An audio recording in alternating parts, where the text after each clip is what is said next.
북한 정권의 인권 유린 문제를 국제형사재판소에서 다뤄야 한다는 지적이 끊임없이 이어져 왔는데 실제 현실화 가능성이 크지 않다는 것이 문제로 지적돼 왔습니다.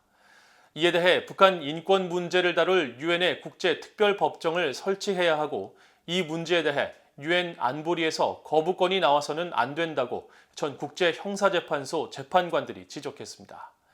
이들은 또 목소리를 내지 못하는 북한의 희생자들을 위해 북한 인권 문제를 폭로하고 기록해야 하며 한국 정부는 상황을 바로잡기 위해 지원을 할 책임이 있다고 강조했습니다.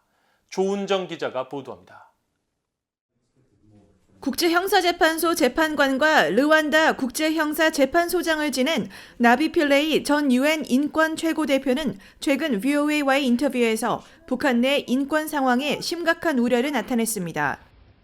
남아프리카 공화국 고등법원의 첫 여성 유색인종 검사 출신인 필레이 전 최고대표는 자신이 2013년 1월 특별 성명을 통해 북한 정권의 인권 침해에 대한 국제적 조사 촉구를 계기로 설립된 유엔 북한인권조사위원회 COI와 COI 보고서 발표가 나온 지 8년이 흘렀지만 북한의 인권은 여전히 개선되지 않고 있다면서 국제사회가 행동에 나설 것을 촉구했습니다.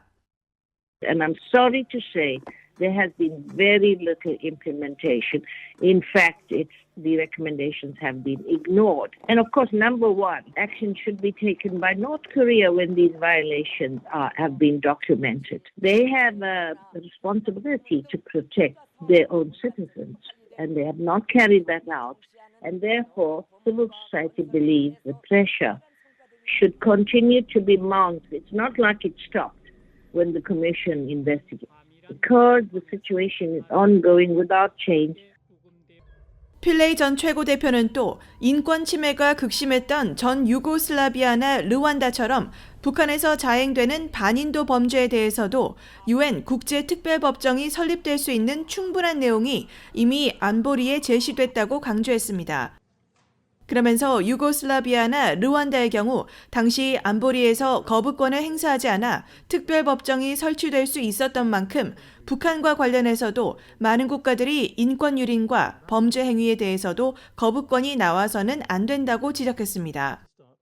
이어 북한 내 인권 피해자들이 처한 상황을 바로잡기 위해 한국 정부는 책임을 갖고 나서야 한다고 강조했습니다. When they're having peace negotiations, human rights must be at the center of those peace negotiations.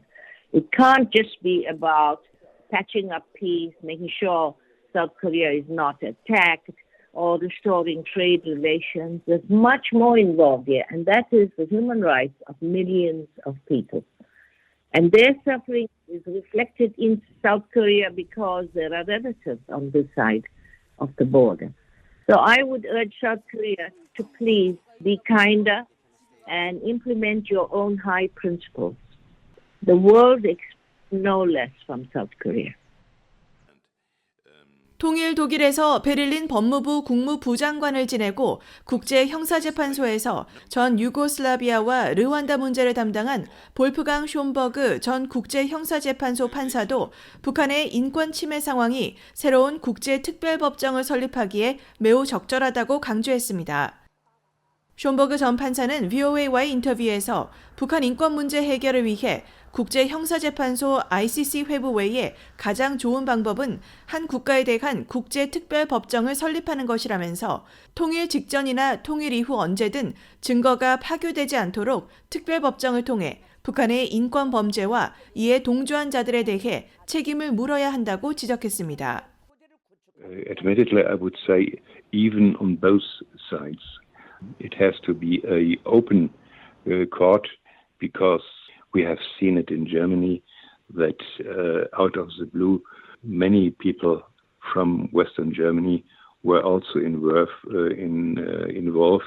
cooperating with Eastern Germany or assisting in crimes by selling weapons and so on and so forth.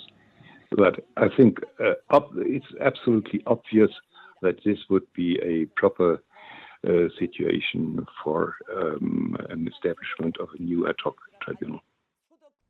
숀버그 전 판사는 이어 주민들의 이동의 자유를 막은 과거 동독의 사례와 현재 북한을 비교하면서 용납될 수 없는 일이라고 지적했습니다. 그러면서 모든 시민들은 인권을 누려야 하며 한국과 북한 모두의 형사 사법 정의를 구현하고 평화를 이루며 근본적 인권을 돌려줘야 한다고 강조했습니다. 필레이 전 르완다 국제형사재판소장과 숀버그 전 국제형사재판소 판사는 4일 워싱턴의 민간단체인 북한인권위원회와 국제변호사협회가 공동으로 주최하는 북한인권공청회에 참석해 이 같은 견해들을 밝힐 예정입니다. VOA 뉴스 조은정입니다.